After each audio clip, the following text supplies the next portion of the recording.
Hi,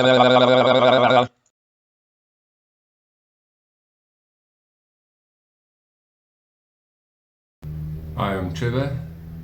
Today we're going to look at reincarnation and remembering past lives and understanding the process of how it works. So many years ago in the 90s, I was at a spiritualist church service. So it was really where I used to serve, see how I could help.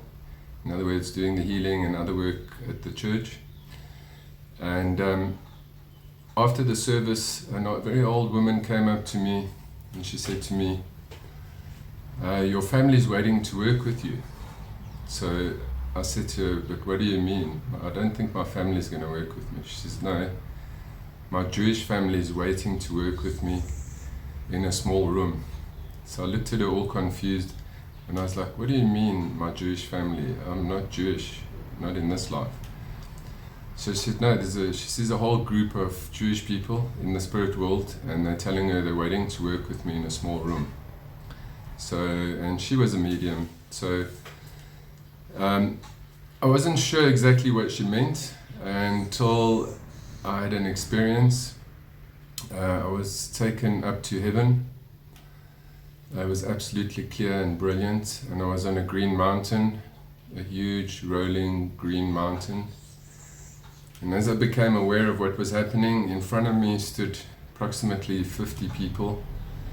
And as I looked at all these people, I knew every single person by name. Who were these people that I'd never met in this life, that all of a sudden I knew every person's name. And as they all looked at me and acknowledged me, a little girl ran from the group and she jumped into my arms. And that is when I returned to my body. So it was shortly after this woman had given me this message about my Jewish ancestry spiritually, wanting to work with me, and then I was taken up. And I met them all. It was quite an unbelievable experience, one of many experiences. And what I do know is, from the Jewish life, we had very happy lives.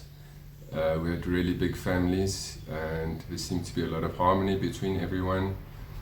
And of all the lives, probably one of the happier ones, especially in terms of family and group consciousness.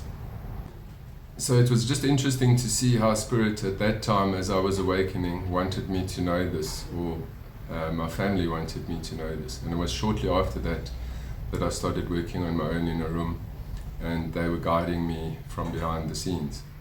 So through my life though, I've had faint memories of being a Mayan, being French, living in India. I think the most significant of them all was being a Mayan. I've been shown quite a lot in that. I'm going to post separately about that.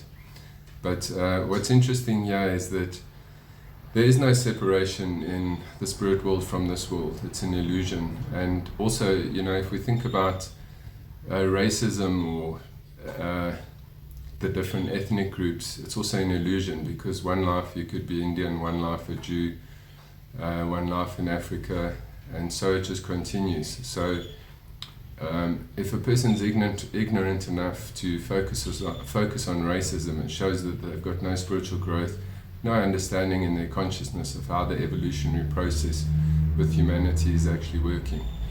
Because when it comes to reincarnation, Earth is really a school. It's a testing ground. So we come and have a particular life, and at the end of our life, when the term's up, we run out of school as fast as possible, back to the higher realms that are called the place of rest, or the higher worlds, or heaven.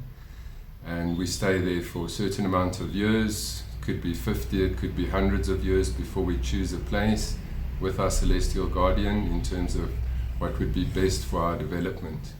So we shouldn't really just tap into past lives unless there's a real purpose or a need for it. It's not really a fashion because friends are going to see their past lives. Now you've got to go do it. There comes a time when there's a certain knowing or an inner urge to understand these things. If someone is hypnotizing or doing past life regression, you need to make sure that the person that's doing this has a proper knowledge of spiritual law, of reincarnation, so that when this knowledge does come through, it can be put in its proper place in terms of its perspective.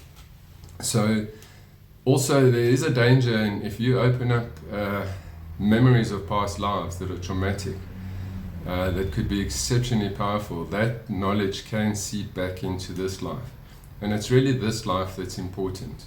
We've lived the past life. The future life awaits us, but we're in the moment now on the timeline. So with these other energies coming through from past lives, these chapters that are closed, it can influence one in a positive way or in a negative way.